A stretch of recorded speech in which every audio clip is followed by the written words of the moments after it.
See, I've been waiting. Waiting on that time. Feel me if you've been waiting on yours. That moment, it's close. It's close. And that moment is right now, ladies and gentlemen. We are back on the block. My name is Joe Gilpin, joined as always by the host with the most, the king of Salvadorian strong style, Mr. Jesse Rivas. How you doing this week, Jesse?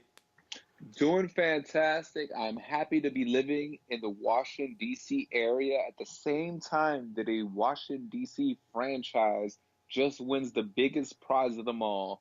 The Washington Capitals have just won the Stanley freaking Cup. As we were recording, it is literally like 5 minutes ago that the Caps won the big Stanley Cup. Congratulations to them. DC has been without any kind of professional team sports championship for a long time. Although we have had many boxing world champions come from the DC DMV area. So I'm a little like hurt when people say, "Oh, we haven't had any champions come from the DMV, Jesse. What is this?" It's foolishness. That kind of reminds me because somebody asked me if I was watching the Caps game the other day, and I was like, no, I'm not really too into it. They're like, oh, what, you don't support the DMV? I'm like, well, actually, I watched the Gervonta Davis fight, and I also watched the Gary Russell Jr. fight. Did you watch those? How about this? I'll one-up that. Jesse Rivas, did you watch over the weekend when PG County's own Jamil Hill-Taylor won an IBJJF World Black Belt Championship, only the fifth ever American to win a black belt world championship? I did not. No, you definitely did one-up me. Definitely. I mean, like, we actually also had another American win. The first time I believe that two Americans won in the same year. But I'm pretty happy for Jermell. I'm not always a fan of his team. I'm usually not. He, trains for Team Lloyd Irvin, who's kind of like this rape dojo. It's kind of fucked up. But Jermell, I've seen him at a lot of tournaments, and motherfuck, did he earn a black belt world championship this week. He had a super tough bracket. He beat everybody. It was very, very cool to see somebody who, has earned it win a world championship. And that's kind of how I feel about the Caps. They've been a hard luck story for a long time, and now they're getting their own. Something I want to point out, I know I mentioned Gary Russell Jr. and Gervonta Davis, and I know we're going to touch upon this a little bit later on the show about Gary Russell Jr.'s weight class, but Gary Russell Jr. and Gervonta Davis, that might actually happen at the MGM. Gary Russell Jr. has talked about moving up in weight and challenging Gervonta Davis on Showtime. So the hand speed versus the power. The hand speed versus the power, Jesse. That would be a fantastic fight. It's PG County versus Baltimore. Yo, that would be a war. I would love to see that fight. That would be incredible. That would be dope. We have to go live for that one. Yeah, we might end up having to go live, doing a media podcast, just fucking blow the whole thing out. There's a whole new era of the Fighters Block podcast, Jesse, and I feel good about that because this is a big week.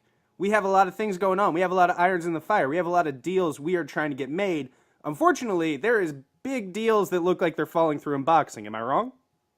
Oh my God, the Canelo versus Triple G saga continues. It's a soap opera. I love it. It comes on in between Days of Our Lives and, oh no, you didn't take my man. It's crazy. So Golden Boy recently announced that they were walking away from the negotiations with Triple G to have Triple G versus Canelo in September. Then all of a sudden, Billy Joe Saunders, he gets an injury. He pulls out of his fight with Martin Murray. And all of a sudden, I'm hearing negotiations with Golden Boy, and he's in talks for way more money than he was going to get against Martin Murray. Then Oscar De La Hoya comes on YouTube. He comes on Radio Raheem, and he talks about he's in both negotiations with Billy Joe Saunders and Danny Jacobs' team. Then more interviews confirm that he is in talks with Danny Jacobs. So during this whole thing, people in the boxing inside know what's going on. So the IBF already stripped Triple G of the title because they're like, it's obvious that you're not fighting Canelo. I love, by the way, he was like, come and take my belts. Come and take my belts. And the IBF was like, bet. So the mandatory by the IBF has been known that they don't care about rematch clauses. They don't care about what fight makes the most money. If they have a number one contender, they fight for that number one contender. And they were already mad the Triple G fought against Vanes Martirosyan without their consent. So Sergey, and help me out with the last name.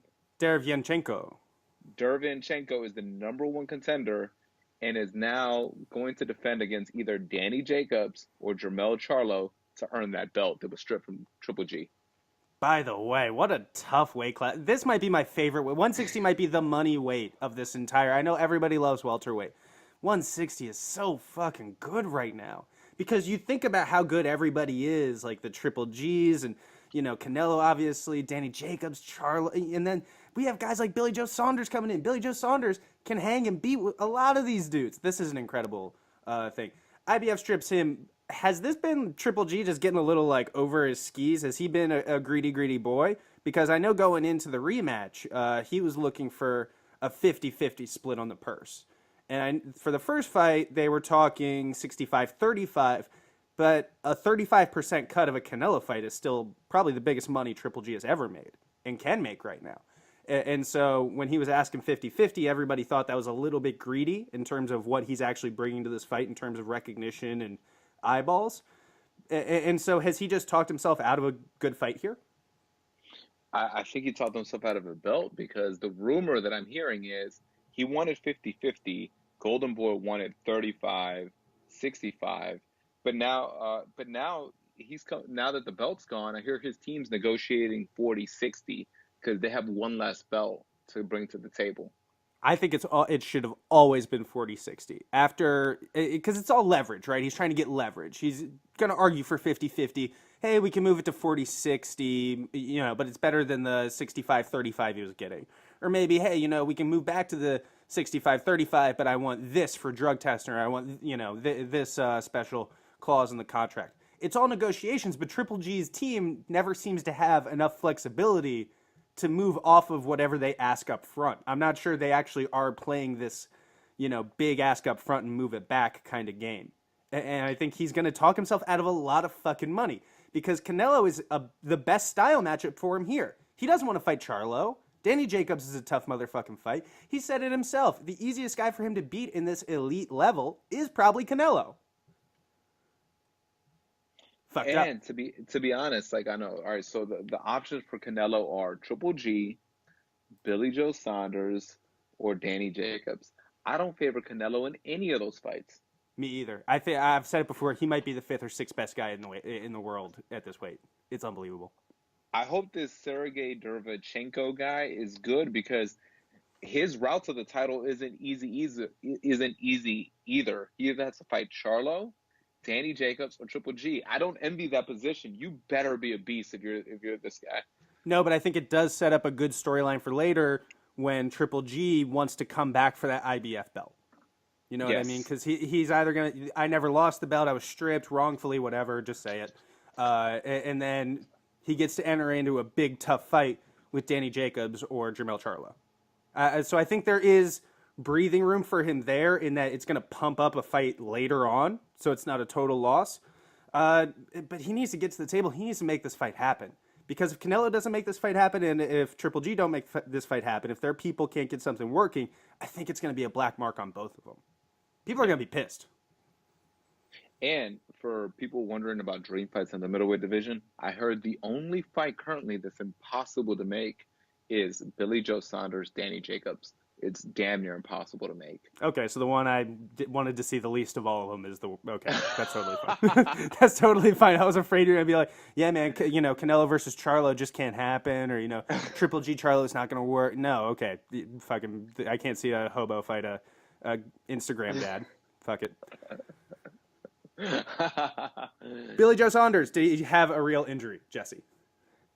And why is the answer no? Why is the answer absolutely no? It was such a coincidence that he happened to get injured as soon as the negotiations stopped between Triple G and Canelo. Yeah, he immediately happened to be injured. He pulled that hamstring running to a much bigger paycheck, and I don't blame him. By the way, it's your career. If a fight with the man comes up, you got to take it. Who the fuck is Martin Murray to stand in the way of your Canelo fight? Absolutely, fuck off, Martin Murray. Fuck off. Well, Martin Murray's a nice guy, but I mean, come on. It sucks for Martin Murray because in his prime, he should have been world champion like 2 or 3 times. And then later on, he aged out, and he's been still trying to struggle to get the title he should have gotten in his 20s.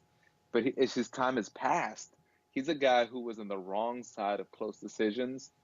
And it was 2 times in a row. It was the Sergio Martinez fight, could have really gone either way, but it happened to be in Argentina. And then the Felix Sturm fight, he definitely won that, but he was in Germany.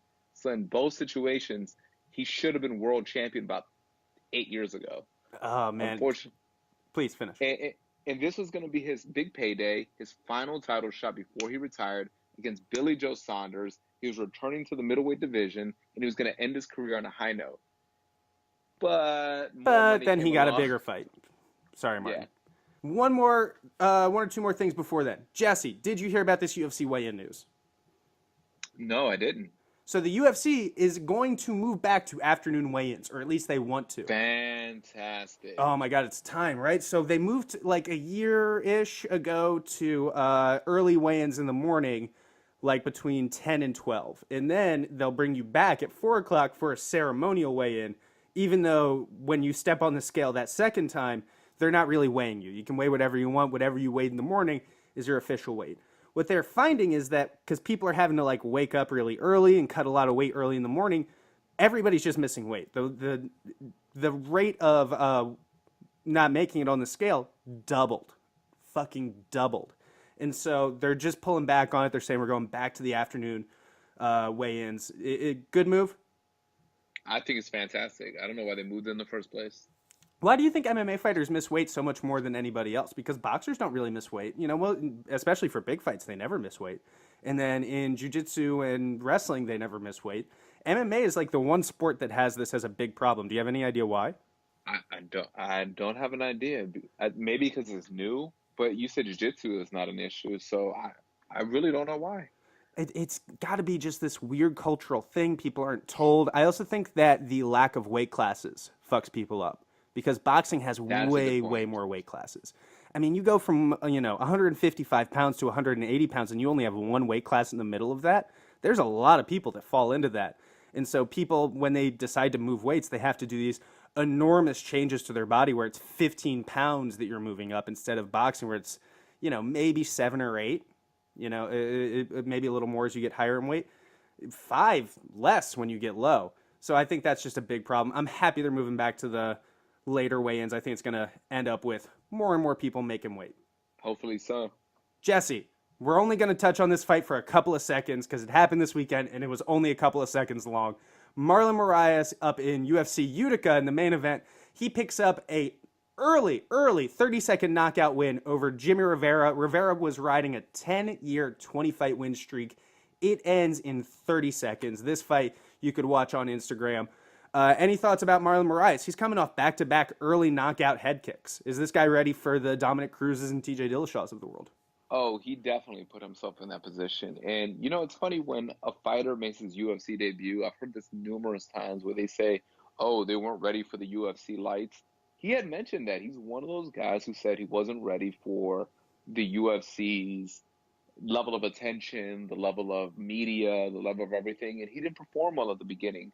But, man, has he caught a stride. So that's one of those where his last couple of victories have looked super impressive.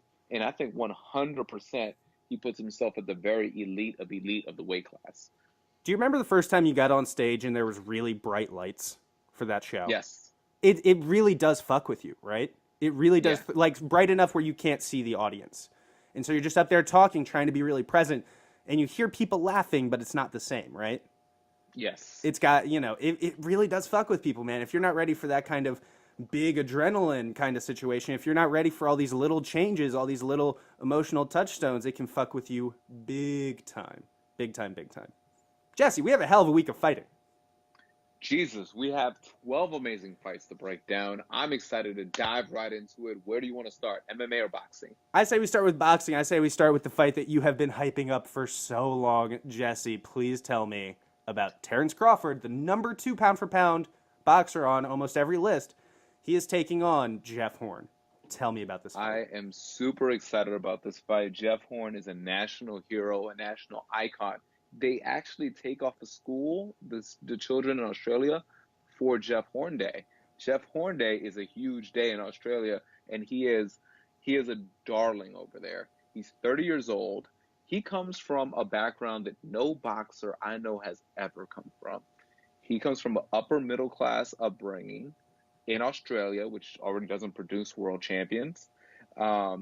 He was bullied as a kid, but did not stand up to his bullies. Till senior year in high school, he got his first girlfriend, who became his wife. And from all accounts, he's only been sleeping with one woman his entire life. He's never strayed away. He's just stayed with this one chubby thing. And, I mean, good for him. He Yeah, likes a little but bit how of... can I believe that he's going to win this fight?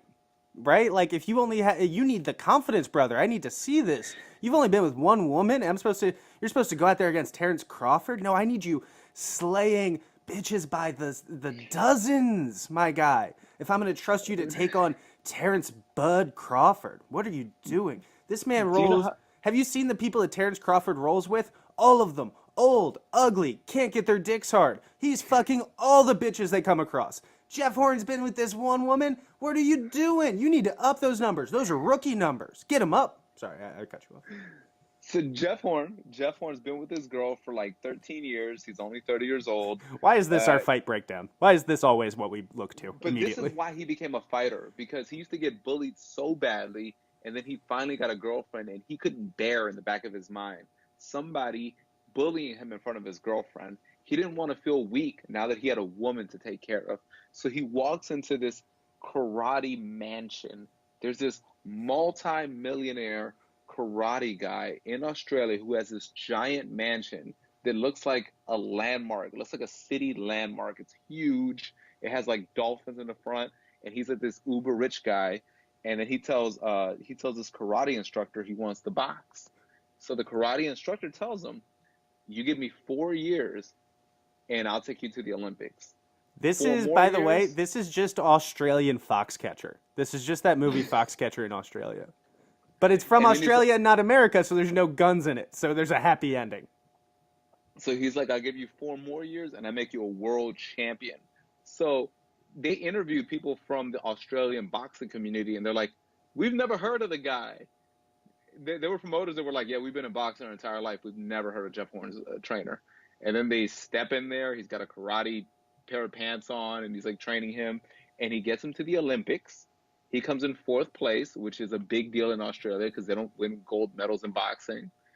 And 5 years later, just 1 year extra than the amount that he was promised, he beats Manny Pacquiao in Australia's biggest championship fight in their history. I would be mad as becomes shit. a I would be like, national 5 years? hero. I was promised 4 years for a world title, sir. It took me 5 years. You promised me 4. This is bullshit. I'm walking out on you. How fucked up would that be?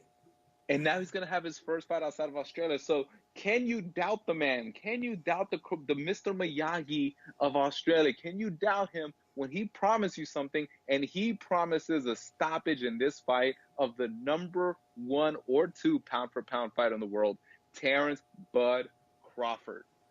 Can I doubt? Oh, absolutely. I think he's going to get knocked out within 4 rounds. But tell me about Terrance Bud Crawford. I love Terrance Bud Crawford. Since he has exploded onto the scene, he has been incredible. We've watched this guy grow up from the Olympic level all the way to now. He's so entertaining on a technical level. I've never seen somebody who is so proficient from both stances, offering different looks constantly, adjusting, setting traps, taking advantage. I mean, just everything. This guy is just, his technique is so perfect. There's nothing you could even say, I wish he would do this better. Everything is stellar. You know what this feels like to me? It feels like Alexis Arguello versus Aaron Pryor, because you have a very celebrated guy who can't not be, he's a national hero against a guy who, for whatever reason, can never be loved. Terrance Crawford, 30 years old, exactly like Jeff Horn, has been boxing since he was 7 years old. He was an amateur standout. He had wins in his amateur career over Danny Garcia and Mikey Garcia. He was the highest ranked lightweight in the world in 2008. He was supposed to make it to the Olympics and got upset by Saddam Ali. He came in there, had to make money. He had a pro career, but he had to make money by being a sparring partner for Timothy Bradley. He had to take last-minute fights. He had to travel to Scotland to beat Ricky Burns for the title. He was an underdog. He had to take fights that he wasn't supposed to take. He had to take the rough way up. Yet, he's got the record for the lowest amount of pay-per-view buys in the history of boxing. This guy can't draw flies to dog shit. Like, the guy is not a national hero, but he's put in all the work. He's a very talented guy, but he's still not famous. So I feel like deep down inside, there's an extra aggression that Terrance Crawford is going to bring to this fight, because no matter what he does, he will never get the adulation. He'll never be adored by the audience the way that Jeff Horn's been taken in by the Australian people. I don't This is get gonna be why. I fucking love this guy so much. Maybe he's not great on the mic, but look at what he's doing in the ring. Look at the people he is putting it on. Do you remember that? Do you remember that Victor Postol fight? yes. Do you remember the ass whooping that he put on Victor Postol, who is amazing? Yes, I remember that fight was supposed to be damn near 50-50, and it was a one-way destruction. Terrance Crawford is amazing. Man, it's so hard. Is he number 2? Is he number 1? I think this weekend we're gonna see if he's number 1 or number 2. We're going to see a lot. Do you remember when the numbers from the Postol fight came in? Yes. Do you remember when it was like, oh man, how many people saw Postol versus Crawford? Man, I think it picked up like 30 buys. Wow, 30,000 buys. That's not what I said. It was legitimately, it was like 10,000 people or something picked up that fight. Did you know that the sparring partner, the number 1 sparring partner to help Jeff Horn prepare, is the last man to ever defeat Terrance Crawford? So Jeff Horn is training. Sorry, the last person that Jeff Horn, his main sparring partner, is the last guy to ever defeat Terrance Crawford, and that is Ray Robinson. And Ray Robinson is giving Jeff Horn No a relation. hell of a shot. Let him give him a shot. Look at these two. You know there's no way. Jess, you know there's no way. Jeff Horn, he beat Manny Pacquiao in a very, very contentious decision. Manny had him very hurt, and this is a very old, halfway out the ring Manny. Terrance Crawford, one of the best finishers. As soon as somebody is hurt, the fight is over with Terrance Crawford. He does not fuck around when it comes to finishing people. There's just nothing stylistically to make me think that Jeff Horn even has a shot to make this particularly competitive. He's going to get swarmed and taken apart in this fight. I think this is going to be a knockout within 4 rounds. Absolutely. I'll say that the odds makers, the bookies, have really turned around on Jeff Horn. Jeff Horn opened up as a 16-1 underdog, and in most places he's about close to 8-1 to 5-1 now. So like the odds are starting to get more narrow as the fight gets closer. Listen to yourself. The odds are 8-1. He didn't even it up. He is an 8-1 underdog. He is going to get killed, Jesse. Listen, I love seeing a white man excel in America as much as the next guy. But this is not the fight for that. This is a fight where it is a reparations fight because he is going to take 40 acres and a mule out of Jeff Horn's ass. I know he's Australian. I don't give a shit. It's going to happen. He's going to get his shit pushed in, and if I'm wrong, I'll come back on here next week and I'll apologize. Well, I've seen the Jeff Horn documentary. His book is one of the biggest sellers in Australian history. But that's like 12 books, let's be honest. That's like being the tallest person in North Korea. Like, okay, you won, you're, 5'5", great, have fun with it. You're the number 1 selling author in Australia. Doesn't impress me a lot. So I'm going to go with the guy who overcomes the odds and always overexcels. I'm picking Jeff Horn in this fight. Fuck off. No, you're not. Shut your fucking mouth. No, you're not. Make your real pick. Make your real pick. Is that your pick? People underestimate how big Jeff Horn is. People underestimate how good he is at timing. Jeff Horn is very underrated on the inside. And I think we've never seen Terrance Crawford fight somebody this big. You sound like every fucking girl trying to explain away her shitty boyfriend. Listen, he's got a band that he thinks is going to make it. He's nice to me. He yells at you at parties. I think it's funny. Like, I've heard all these excuses before. This guy's going to get knocked out within 4 rounds, Jesse. What else do we have going on this weekend? That's our first fight.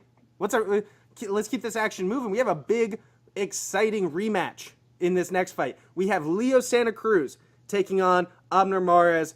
Big fight happening out of the Staples Center. I am crunk, Jesse. The Battle of Los Angeles 2. I am super excited about this fight, too. I'm actually more excited for it now than I was the first time it happened. The reason behind that is because the last time it happened, Abner Mares was coming off a loss, and then he was taking a bunch of easy fights. It looked like he wasn't in the sport as much. It looked like he was on his way out. And Leo Santa Cruz was impressing more and more with each fight. The momentum was just on the other side. And when the fight happened, Leo Santa Cruz and Abner Mares had a very exciting fight, but no one ever thought that Abner Mares won that fight.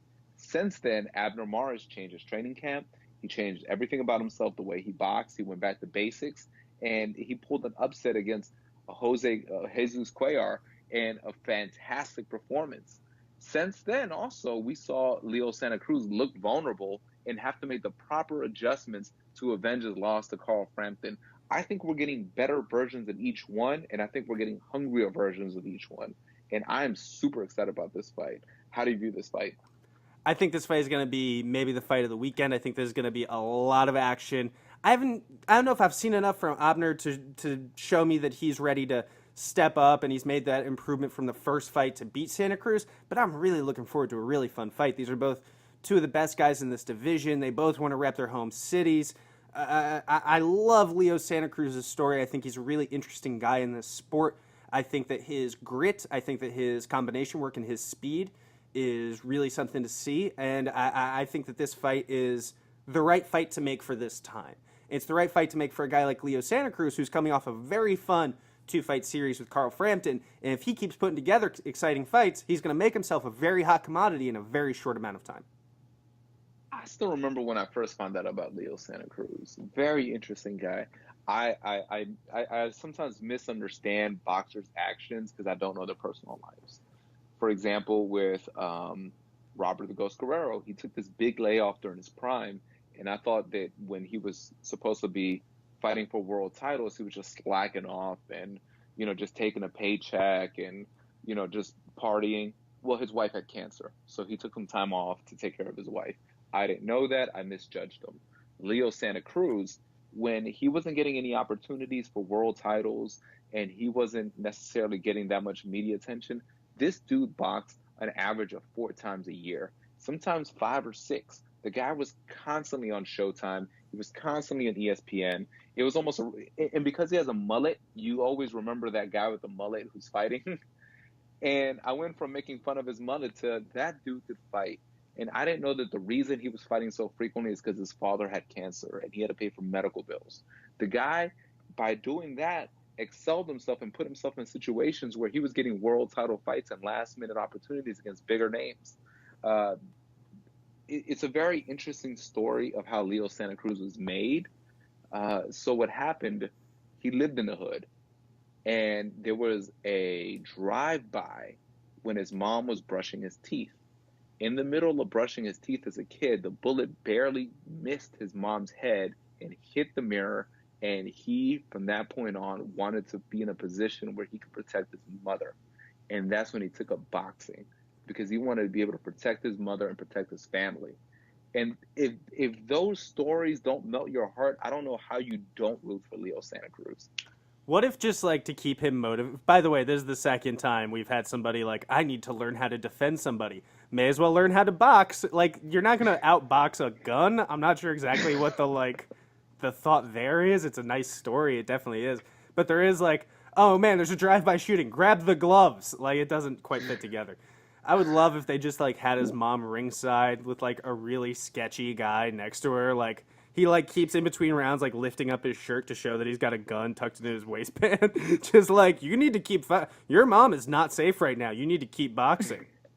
I wonder if it was one of those because he might have explained it wrong. I think it was maybe I want to know how to box to move my family out of this neighborhood. Yeah, that would make a ton more sense. Then I want to learn. It's a drive-by shooting. There's a car and a gun. What are you going to box? The car? What is this? So, and here's the thing: he wasn't an amazing an amazing amateur boxer either.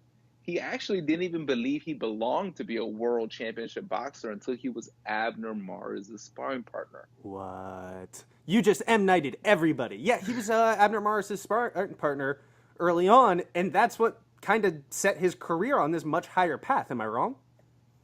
Yeah, that's what it was. Abner Mares was on top of the world. He was doing the he was doing the bantamweight tournament. He was fighting all these high-profile fights.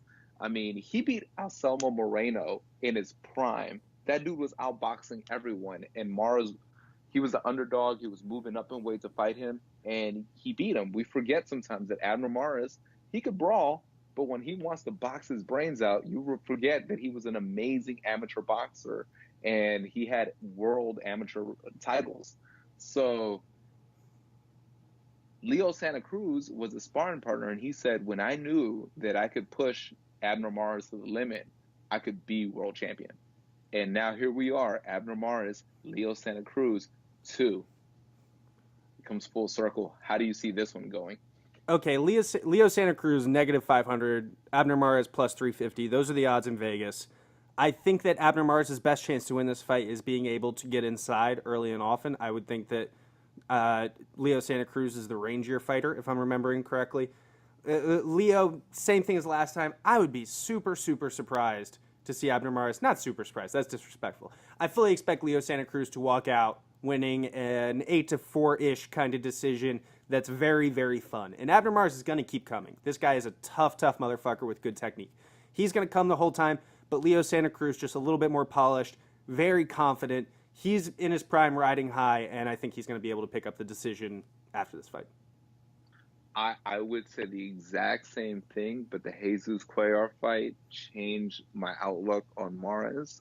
And if Mares can box Santa Cruz instead of getting into a brawling contest, I think he's going to win.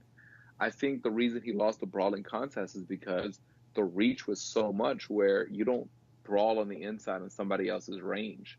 But if he can stay disciplined and box, I give Abner Mares a hell of a shot, way more than the odds makers give him.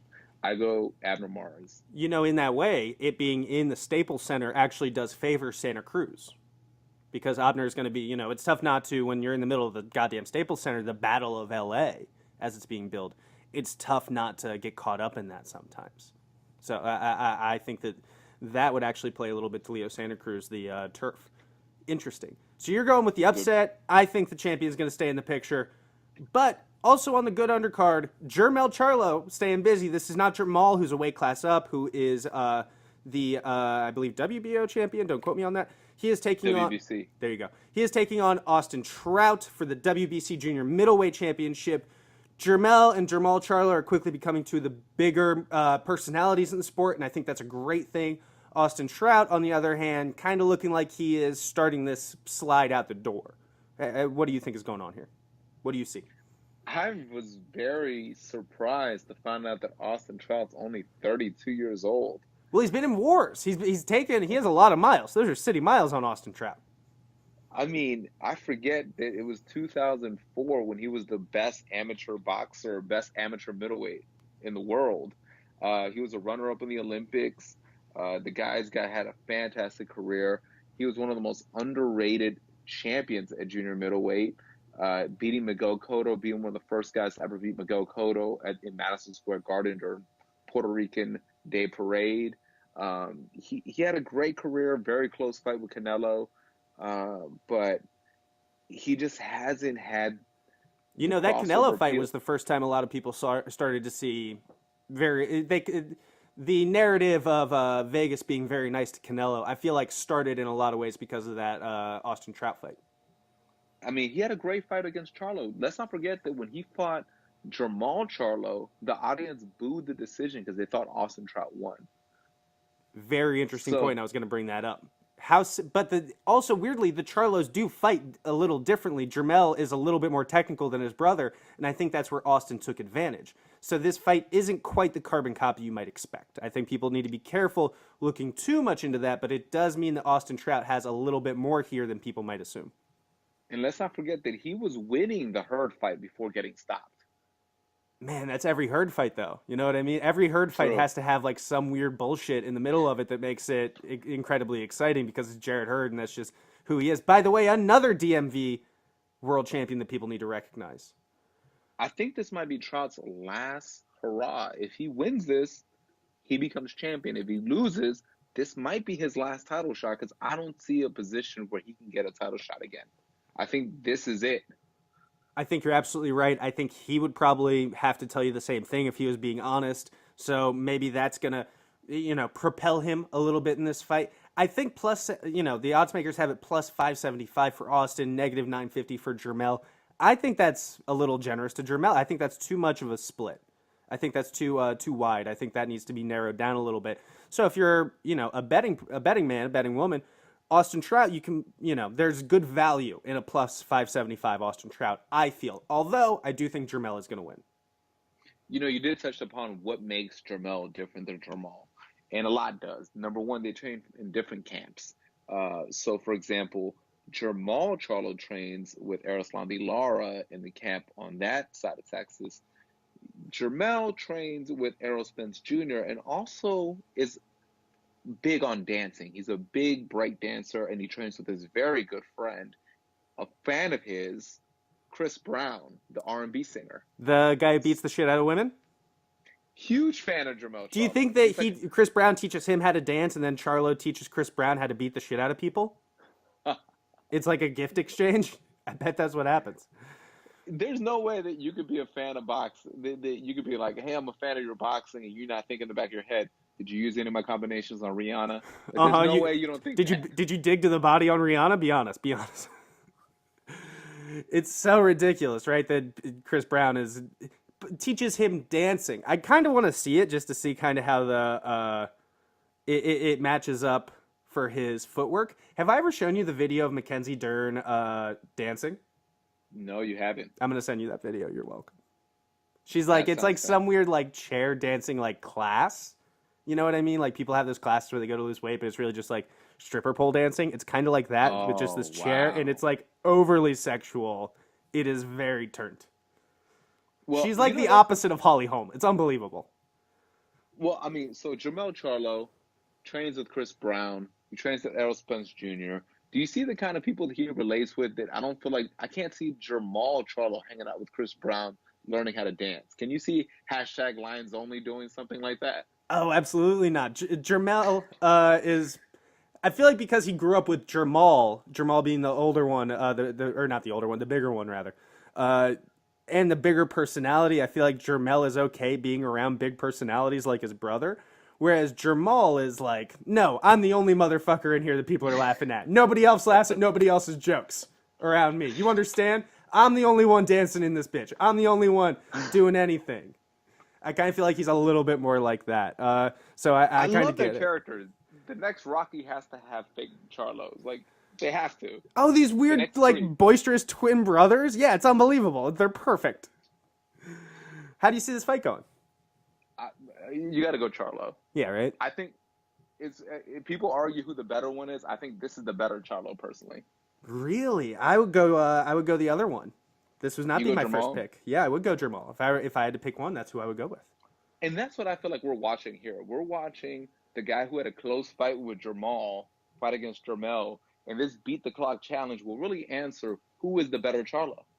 Yeah, what if he comes out and he just completely moonwalks all over him and like he's throwing around like little splits and shit, you know, just doing beautiful dancing moves, and that's what wins him the fight. And everybody's kind of looking around afterwards like, damn, Chris Brown taught him some shit. What if he Erickson Lubins him also? Yo, then we have. That was one of my. Then we're making real money. Then we're making real money. Is what the answer is. Yeah, that Erickson Lubin knockout is one of the best knockouts I've seen in the last 5 years. It was unbelievable. That had to be some Chris Brown kind of movements because he pulled that shot out of nowhere. Like, you have to be very athletic to get that kind of shot. You know where what that shot was? He threw an uppercut from his dick, essentially. If you go back and watch the tape, it really is a dick uppercut that ends up knocking out Erickson Lubin. So do you think he's going to beat the clock here? Do you think he's going to be able to stop him or pick up a wider decision? I say he stops him. I say he stops him and he moves on to fight Jared Swift Hurd, possibly in the fall. Like, I think this is, although Jared Hurd might take a fight this summer against Kell Brook, and if that happens, then this is probably going to happen in December. You heard it here first. Trout are going extinct this Saturday against the Charlo brother. Tyson Fury is back in action. The heavyweight linear champion of the world is back in action this weekend, Jesse. And not that many people give a shit about it. Why? He's taken too much time off. 2 years off. The world's changed since then. You know, there was no Wilder as a big contender. There was no Joshua as a big contender. I mean, these guys were up and coming, but Parker wasn't a big name. Dillian White. It was all about Tyson Fury. And now the world's kind of changed, and we're looking to see who is Tyson Fury now. It's not to nerd it up too much. There's very much a comic book thing of like whenever you introduce one hero, then like 35 others show up. You know what I mean? Like Batman shows up and suddenly like the Joker and the Penguin and all of them show up. I feel like it's kind of like that. Tyson Fury showed up and then just all these contenders came out of nowhere to fuck with him. So I feel like Tyson Fury on the come up was kind of expecting this, a little bit softer of a heavyweight division. Nobody's going to have a six pack in this division. He's going to be okay. He can, do blow on the side and fire up the Irish fans. Hoi, hoi. He can do a lot of shit. But that is not the world he's living in. And so for the last couple of years, he's been trying to get his head right. He's dealt with some depression issues, which is very, very difficult, obviously. My hat goes off to him. But he's been self-medicating with drugs. He's been away from the sport. He's coming back. And this is basically a fight against a jobber to see if he can still do it. And it is a jobber. I mean, Shafiri is almost 40 years old. He's only fought at the European level, never at the world class. And he's fought at cruiserweight. He's moving up for this fight. A lot of people are saying the reason he's fighting a former cruiserweight is because this fight, if he does well, he will fight against Tony Bellew in a big fight. Oh, but it's not going to happen. I mean, Tyson Fury is a negative 10,000 favorite, Jesse. This is a wide line on this guy. Tyson Fury, I feel like at this point he's more cocaine than person, so he needs to be careful going into like a hot tub or something. I feel like he'd just dissolve like the Sandman from Spider-Man. Is he going to be able to pick up a win here? How do you expect him to look in this fight? Physically, and then his performance. His Instagram has shown that he's in the best shape of his life. Well, not the best shape of his life, but he's in really good shape comparatively to where he's been. He's moving really good. He's got all these training videos happening. I mean, he was Maury baby level fat, right? Like, those shows where like, help, my baby is like 2 months old and weighs 85 pounds. He looked like that level of fat for a minute. He's like 28, 29 years old. He's still in his 20s, even though he's taken so much time off. I'm hoping he can come back because I would absolutely love to see him versus the winner of Joshua versus Wilder. I think that'd be a great fight. He's just tricky enough to make it interesting, right? He just has enough that he can make any of those fights. You're going to worry a lot that he's going to fuck up some good money fights coming in. Speaking of the heavyweight division, and I'd have to chime in because there actually was an announcement in the heavyweight division of a big fight that HBO and Showtime is fighting for, and I know we're about to talk about this. I just want to announce it. We're going to see July 21st, Joseph Parker, who just fought against Anthony Joshua, against Dillian Whyte. Whoa, that's a big heavyweight fight. Whoever wins that fight is going to really launch themselves into a new echelon, or at least they have the opportunity. So this is a healthy heavyweight division. Yeah, man, that's really not even the A-level guys, and we know them, and we give a shit, and it's a very relevant fight. Heavyweight's as good as it's been in years. God damn, we're lucky right now. So Tyson Fury wants to really impress in there. He wants to get the Tony Bellew fight, and he wants to move on to some of these bigger names. So in this fight, I know who you pick, but what round or how many rounds do you think this fight's going to go? I don't know. The tough part is I don't know anything about Safari, right? I just know nothing. Safe pick, best pick. Tyson Fury is going to win this fight by a wide unanimous decision. I know that he has panache, but I think he is going to gas. I still have a lot of questions about how he's been taking care of his body. I'm going to pick Tyson Fury to pick up a decision that leaves everybody feeling pretty good, but ultimately we're a little underwhelmed and we're left wanting a little bit more. That's what I think is going to happen with Tyson Fury, who's never really had one-punch knockout power, by the way. He's never been a guy to get a guy out in the first couple of rounds. He always, if he knocks you out, it's because he's put together a good combination and he's wearing you down. I was going to say Tyson Fury by knockout, but now that you say that, you're 100% right and I have to go decision. Hopefully we see some Billy Joe Saunders type tricks in there, but I got Tyson Fury as well. I'm optimistic, and I think he's going to be impressive. And I look forward to seeing Tony Bellew come out there and challenge him a la WWE style. So we also have a great fight on the undercard. We have Terry Flanagan versus Maurice Hooker. I feel like most of the world doesn't know who Maurice Hooker is. He's an outstanding amateur. He was an outstanding prospect, and this is his first world-class step-up fight. Meanwhile, Terry Flanagan, 28 years old, the first British lightweight champion in history, since he became famous by winning the British version of The Ultimate Fighter, which is called Prize Fighter, about boxers. He basically became a star the way Michael Bisping crossed over after The Ultimate Fighter in America. Very similar stories. He's got the longest unbeaten streak in British history. In British boxing currently. And he keeps winning Terrance Crawford's vacant belts. Listen, we've all vultured after a relationship breaks up. We all like our boys broken up, and then we slide in. Hey, that was fucked up what he did to you, girl. If you ever need somebody to talk to, we've all been there. I don't denounce him for that. I don't denounce him for that. So he won the vacant WBO after Terrance Crawford moved up, and now he's going to go for the WBO at junior welterweight that Crawford is vacating. So is he a champion? We say that, Maurice Hooker is going for his first world level fighter, but is this guy a world level champion? No, I think the no, odds should he's be not. closer. He's not. Terry Flanagan is not a negative 800 favorite in this fight. Maurice Hooker is. I actually kind of wish he had moved up a little bit earlier. I think he's a little bit old to still be in this prospect category, especially for somebody as talented as he is. But I think Terry Flanagan, if you want to introduce him to the world level, is not a bad pick by any means. Taking him on in the UK is difficult, though. So I wouldn't love that.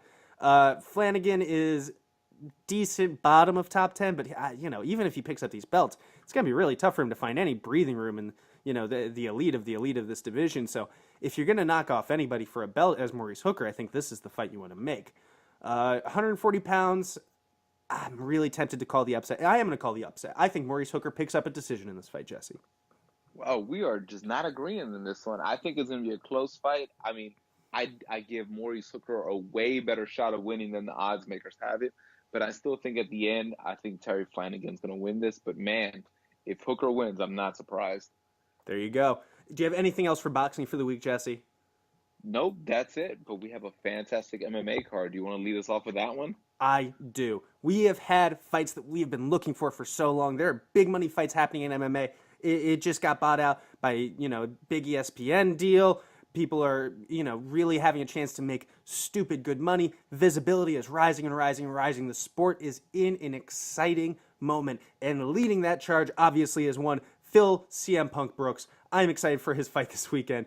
Jesse, CM Punk is going to fight probably for the very last time ever this Saturday. I think win or lose, this is it. It's the last fight on his 2-fight contract. It's just something crazy he wanted to get done. I think he knows this is the only winnable UFC fight he's ever really going to see against Mike the Thriller Jackson, who is also 0-1, having lost first round to Mickey Gall as well. Do you think CM Punk has a chance in this fight? I think he has a heck of a shot. I mean, this is it's weird CM Punk fights because I always talk so much trash before they happen. I always act like they're meaningless, but if I'm at a bar or at a fight party and his music comes in and his cult of personality and he makes the ring walk, I stop anything that I'm doing to watch every single second of CM Punk in the UFC. I'm a hypocrite. I'm the biggest hypocrite, just like everybody else.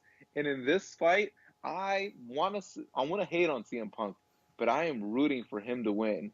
He is one of the greatest WWE champions of all time, and I'm looking forward to his post-fight interview even more than his actual fight. How do you see this fight? First of all, I want to say something. If you look at the UFC cards, they have not been known for their depth recently. This one is, ironically. But for the most part, they're not really known for their depth. So for everybody who's kind of like clutching their pearls and telling me, like, this doesn't deserve to be on a main card, how about you tell me, how about this? Jesse, do you remember what the co-main event from UFC Utica over the weekend was? No. Exactly. These fights can happen. It's okay. CM Punk is going to drive a lot of eyeballs when people get mad about it. If people have ended up on the main card that had no business there before, and it's going to happen again. Don't really hold it. It's just another fight. Go to the bathroom if you don't want to see it. Who gives a shit? I see so many people lost in their emotions and their feelings about it, and they just need to walk off a cliff or something. It's going to be a one-round fight that is bowling shoe ugly, but I expect CM Punk to win, and then I expect a very nice, pretty straightforward, actually, post-fight interview where I hope he says he's going to do one more match at the All-In professional wrestling event coming up in Chicago, but that's a completely different podcast at this point. Are you all in, Jesse? Are you ready? I'm all in, and you know what I'll say? I give CM Punk props because he married the baddest chick in the game. Big shout out to AJ Lee. Fantastic, beautiful woman. She's so hot. Do you think CM Punk wins this fight? I do. I'm going to give him the win. Yes. I think he's going to win this fight. I think that Mike Jackson is, just another jobber just like him, and I think CM Punk is probably a little bit more used to the spotlight. Something I do want to bring up. CM Punk won a big multi-million-dollar lawsuit. He was the defendant. He didn't win money, but he didn't lose millions of dollars earlier this week on Wednesday. Is this going to affect him? Tuesday, I think, actually, maybe. Is this going to affect him for the fight Saturday? That he had this big legal decision drop just a couple of days beforehand. That's not easy. I don't think it's going to affect him, even though he cried. Did you see that? He cried when he was testifying. It was Pussy. quite entertaining. But I think at the end of the day, CM Punk's taken 2 years off since his last fight. He's been focusing on this fight. He has an idea of how bad it can get. He has all the money and wealth to be able to have the best training camp, the best supplements, the best everything. And Mike Jackson, I don't feel like has those same resources. And Mike Jackson's also not like an elite level athlete. I'm not saying CM Punk's an elite level athlete, but he at least has the funds to put himself through the best camp on the planet. So I think this is a CM Punk victory. Straight up. Jesse, that might be the people's main event, but the real main event going on this weekend, UFC 225, number 1 in the world, Yoel Romero is taking on the champion, Robert Whittaker. This is a rematch from 11 months ago. That fight was won by Robert Whittaker. Whittaker hasn't fought since. He's been injured. I think he fucked up his shoulder for a little while. Romero, since that time, knocked out Luke Rockhold after missing weight. This is a fight between two of the best middleweights, not just of modern era, but of all time. Yoel Romero has never held MMA gold. Whittaker is really looking to further distance himself from the rest of the division with an emphatic win, just to show that not only am I here, not only am I able to beat the best, but I fought this guy a year ago, and today I beat him worse. So I think Robert Whittaker has a lot to prove in this fight. What do you think about this? I think that this fight is more anticipated for me than the original fight. And the reason is because of the Yoel Romero explaining everything in his podcast about how he learned something in this fight. And that's why he wasn't upset when he lost. When he lost, he was like, yeah, you outsmarted me. I messed up. And he knew during the fight that he was going to lose the fight, like near halfway through the fight. And he explained it in his podcast, and he said that that's why he wants to run this fight back so badly, because he wishes he can go back and do it again. And he says that this fight will be different. And this was leading into his fight against Luke Rockhold. So he looked impressive against Luke.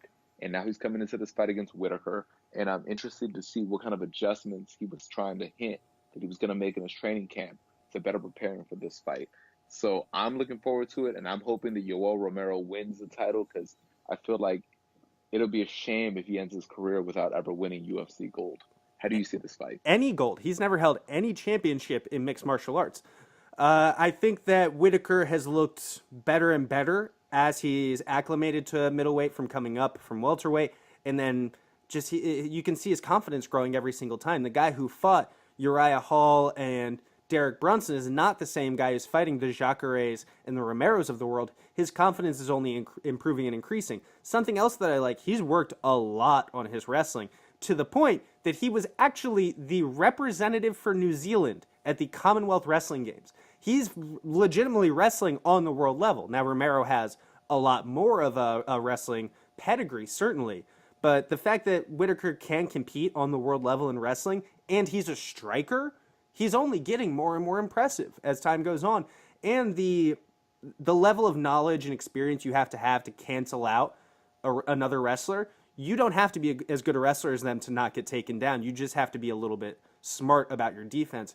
So in this time, I feel like Yoel Romero is certainly going to improve. I don't expect a stoppage. I actually expect a closer fight. I think that Romero is going to come in and really push Whittaker, but I expect Whittaker to be able to pick up the win. His kicks, his punches, everything is really solid from him. And I think the key to this is going to be being intelligent in the clinch. If he's able to be intelligent in the clinch, I expect Robert Whittaker to really start to look incredible this Saturday. You know, it's interesting that I was actually researching this match, and I was also researching at the same time Dillian Whyte versus Joseph Parker. And I don't know why, but I keep mixing up the facts of both fights. And I think it's because they both look like the MMA version of Joseph Parker and Dillian Whyte. Yeah, Am I can crazy? see that. Yeah, no, 100%. As you said that, I was like, oh yeah, no, I can totally see that it matches up. But I'm a racist, and I can't tell people from other races apart. So that's okay. But yeah, so I got Yoel Romero on this one. But this is my main event right now. This is the main event that I'm most looking forward to. And I feel like a lot of the audience is mostly looking forward to because of all the trash talk. RDA, one of the greatest Brazilian fighters of all time, the former lightweight champion, versus the bad guy, the heel, the evil villain, Colby Covington. This fight is about 50-50 by odds makers. It's for the interim welterweight championship. How do you see this fight? Not only is it 50-50, they actually have Covington as a slight lead. They have Covington at -130, RDA at +110, which, don't get me wrong, I know it's about as close to 50-50 as you can get. But that is unbelievable to me because Colby Covington, his record is good, but not great.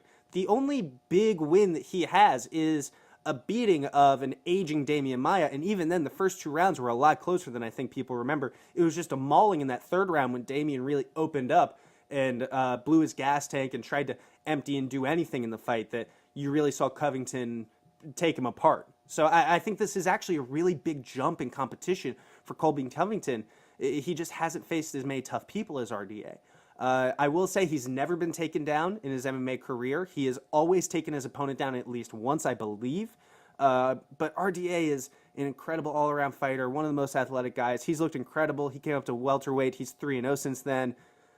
The only thing that worries me, he's shown weakness to wrestlers before. Clay Guida did it. Gleison Tibau did it. Khabib did it, but obviously I'm not sure if I can count that with other people because Khabib is a Martian or something.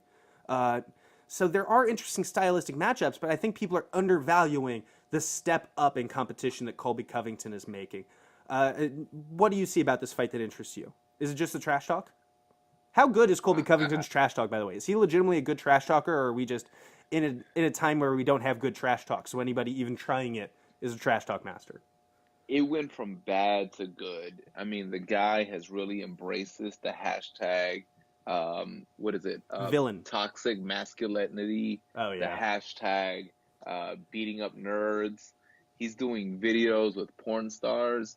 He's got Sophia Leone and, what's her name, Kelsey Monroe on either side of him, and he's cutting promos with these 2 well-known big booty porn stars.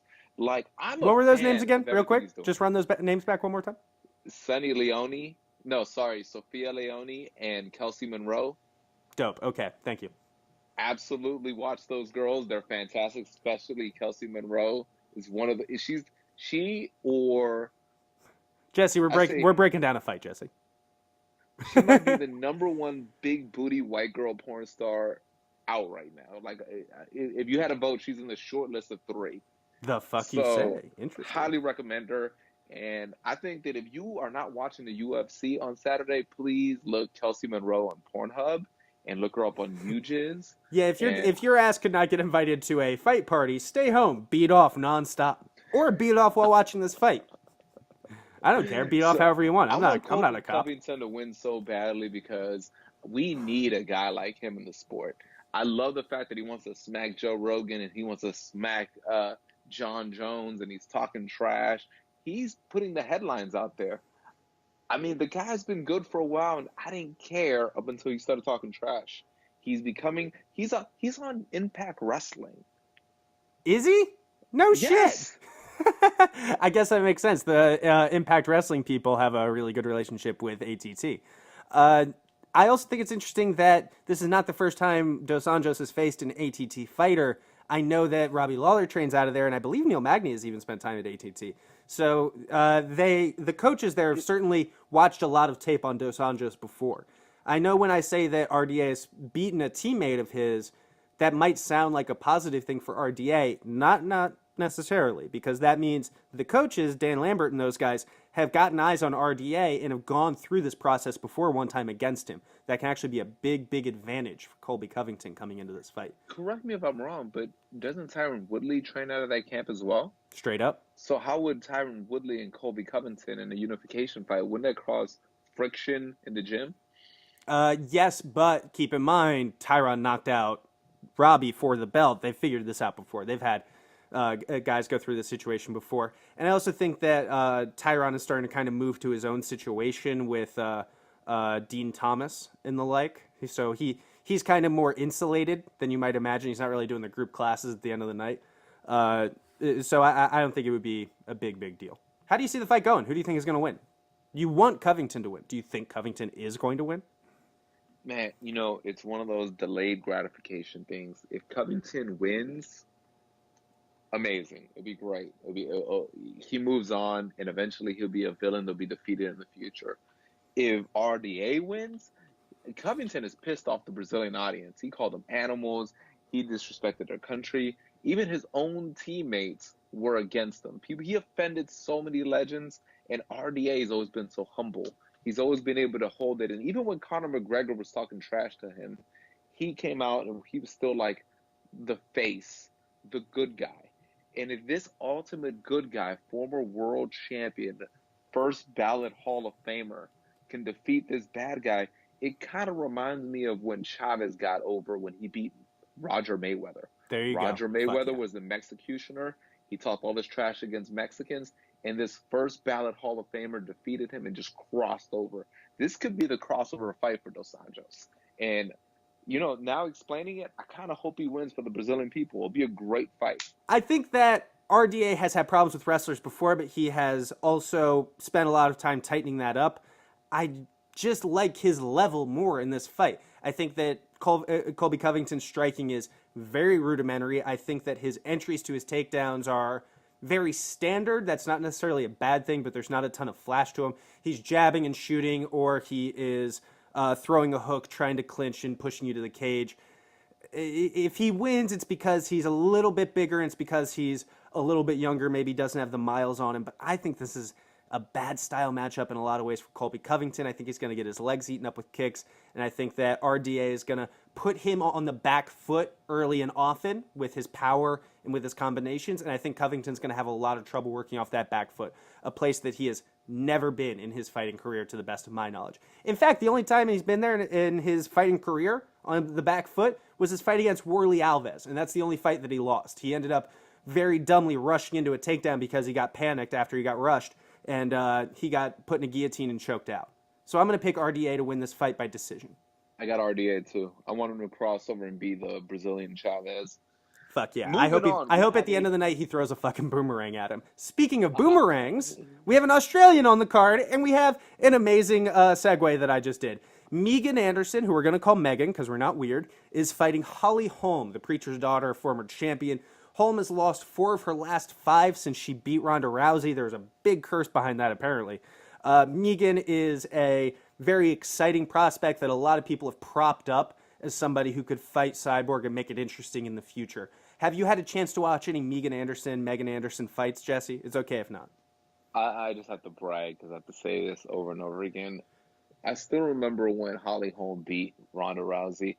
I brought up on the podcast, do you think that she could possibly be the next Buster Douglas? And if she wasn't, right? And then you said, no, man, she's never going to lose. What girl's going to beat Holly Holm? She's lost 4 out of 5 since beating Ronda Rousey. Listen, I'm not afraid to fall in love, is what I'm hearing. I'm not afraid to look past somebody's flaws and try to see them for who they could be, not who they are. And I don't apologize for that, sir. Good sir. But no, I haven't seen Meghan Anderson, but I've heard nothing but great things. I would love Meghan Anderson to win just because I would love to see a new face in this weight class, and I would like to see her fight Cyborg. I unfortunately do not believe, and neither does a lot of the betting audience think, that she will win. Holly Holm is negative 225, so I have to go with Holly Holm on this one. I think too much experience, too much skill. And let's not forget that Holly Holm was one of the best pound-for-pound female boxers in the world. So going into this fight, I have to give it to Holly Holm. How do you see this fight? Hopefully Holly Holm has her head on straight. She's lost 4 of her last 5. She's 36. And so these are a lot of factors that tend to be common when a fighter is starting to think about retirement. You know what I mean? They aren't doing well. They're aging. Things aren't going their way. Maybe they're not making the money they want to make. So hopefully Holly Holm is coming into this all guns blazing. If she is, I think she can beat the fuck out of Meghan Anderson. Meghan, for all of her good points, I'll say when she starts throwing a combination, her defense takes a fucking vacation. She cannot defend in the middle of a combination. The chin comes up, the head is out. I have seen her rocked with a right straight in every fucking fight that I have seen of hers. And I've seen 4 or 5 at this point. It's always the same. She's pressuring forward. She gets somebody against the cage. She's in the middle of a combination. And whether it's a straight, maybe sometimes there's more of an overhand to it, she doubles up her right hand, and then she gets countered with a right hand as well. And she gets rocked every single time, if not dropped. She's usually able to recover, but still. For somebody with Holly Holm's pedigree, she should be able to take advantage of this all day. Holly Holm, if I could say something about her technically that fucking pisses me off so bad, and it's the reason she beat Ronda and she hasn't beaten these other people, she's one of the best in the world when it comes to getting to a clinch, getting to that over-under clinch, pressuring somebody against the cage, right? We see her there a lot. You know what I'm talking about? Yeah.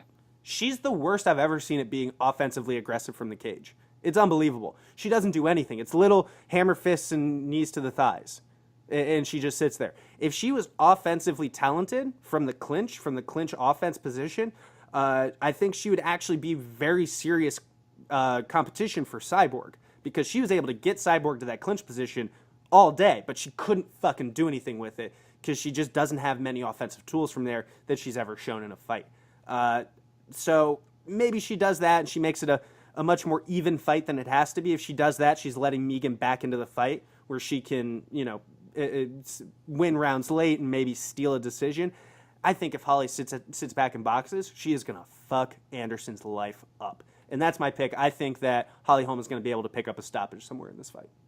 Meghan is the Invicta champion, and she's a pride of Australia.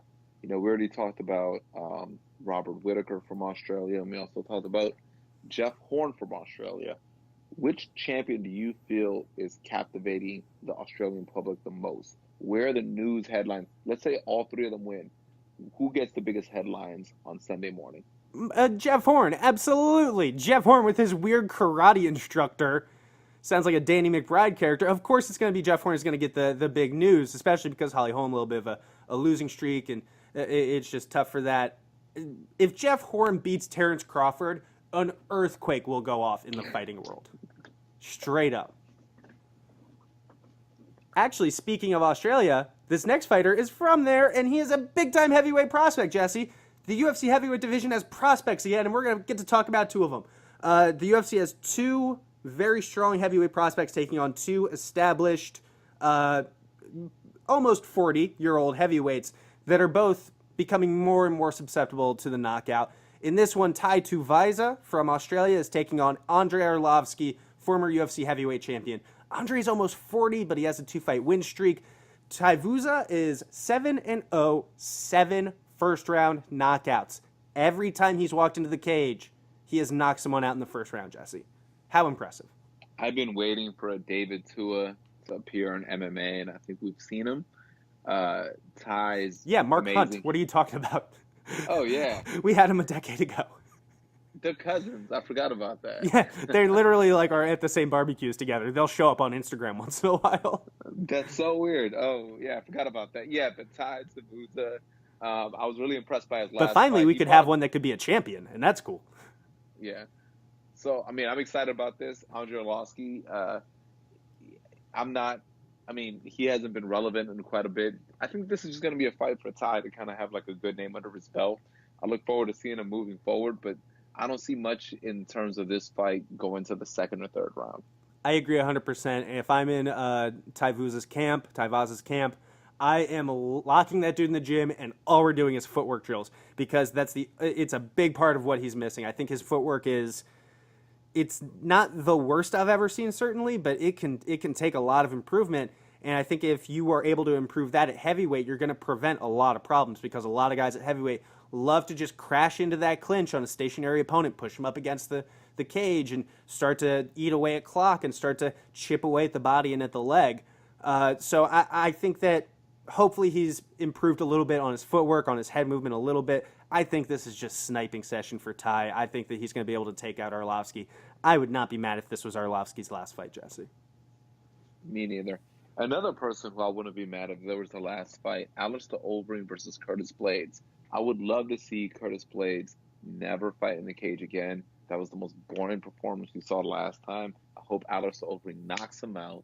And how do you see this fight? That's a top 5 heavyweight in the world, sir, I'll have you know. 26-year-old Curtis Blaydes, I actually think he might be in terms of what his skill set is, the most talented up-and-coming heavyweight in the UFC division, and that includes guys like Francis Ngannou.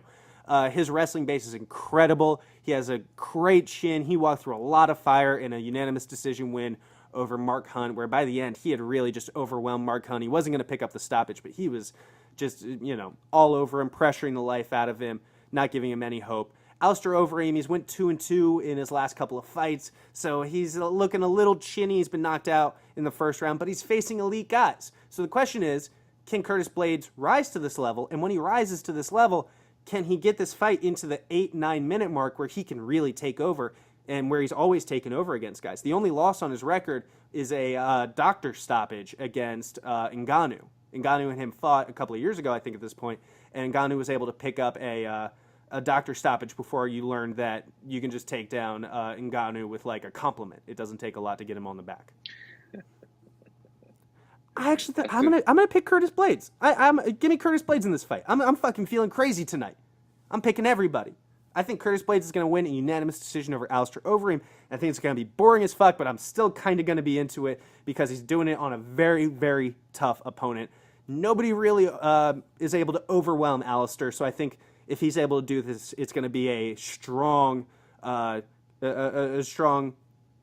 plus for his resume. I'm not sure what the word I'm looking for is. I got Curtis Blaydes. I'm not happy about it, but I'll be rooting for Overeem. Hell yeah. Should this fight be on prelims, or should they have switched this versus with the other heavyweight fight? Because Arlovski fight is on the main card. You put this on prelims. Why is that? You can put this on Fight Pass, to be honest. But why? Tell me. Tell the people. Explain to the people why you do that. Okay, fight parties are supposed to be exciting. When you have like people over, you got the Papa John's going, you got the 2-liter bottles of like soda, you guys are taking shots, drinking, you got your beers, you got your Yinglings, whatever you like. You're supposed to be excited. You got a lot of casuals that are going to come in. A lot of people who don't watch the UFC. A lot of people who want to go in there and become fight fans. So they'll come in and they'll watch Tai Tuivasa, and he's going to go out there and knock someone out, and they're going to kind of recognize the way that Andrei Arlovski looks, and they're going to be like, oh, man, I've seen that guy. That's the dude with the fangs. And then he's going to get knocked out by this guy, and they're going to be like, whoa, I am so excited for the next fight. This is getting me so amped. Now, if you see Curtis Blaydes versus Alistair Overeem, you're not going to get the same reaction from the casuals. They're going to come to your fight party, they're going to take a beer, and they're going to be like, this is boring. This is why boxing is better than MMA. This is why I don't like watching this shit. Hey, did you watch the Caps game? And then all of a sudden the conversation just dies, and by the time that RDA comes, it's going to be a hard sell to tell everyone to come back into the living room and be like, hey, guys, trust me, it's going to be a really good fight. They're going to be like, no, we're done after that heavyweight boring. Don't worry, guys. Colby Covington is here to make this fight exciting. Don't worry.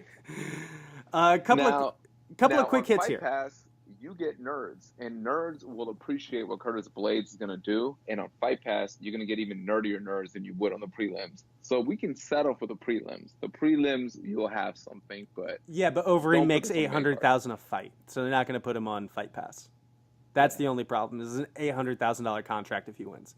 I think that's a good summation, though. A couple of quick hits here before we get out. Claudia Gadelha is taking on Carla Esparza, 115-pound women's division, which is very quietly one of the money divisions in the UFC.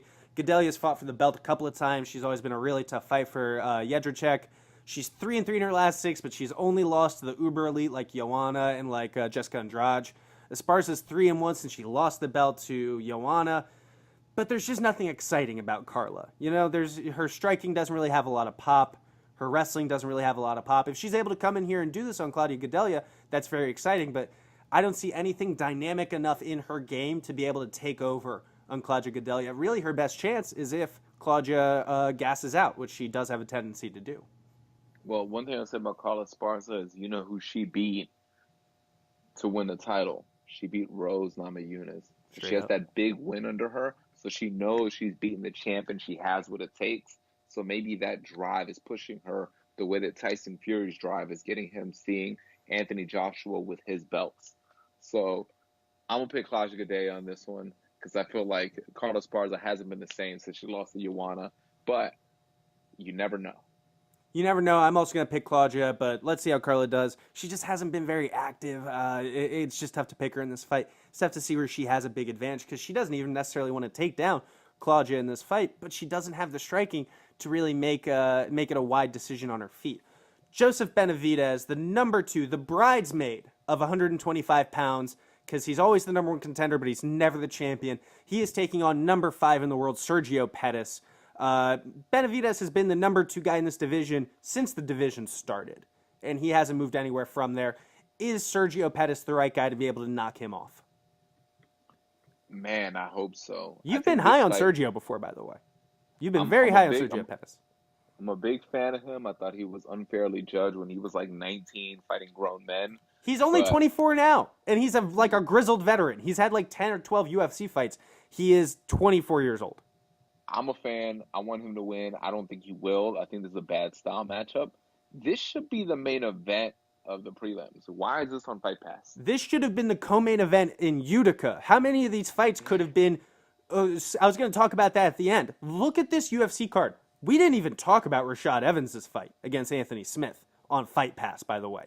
Put that the shit... legendary Anthony Smith. The legendary Anthony Smith. But the legendary Rashad Evans...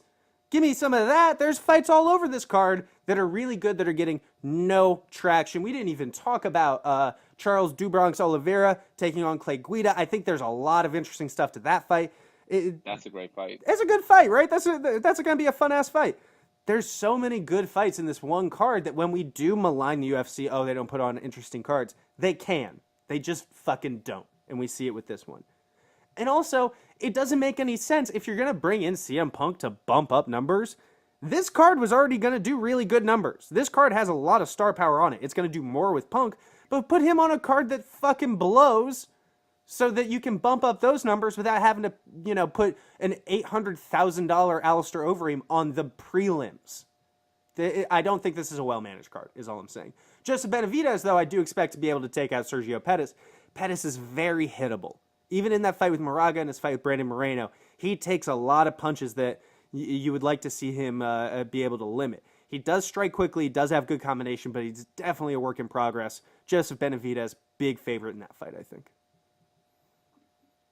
I agree. I say my heart's with Pettis, but I think this is a Benavidez fight.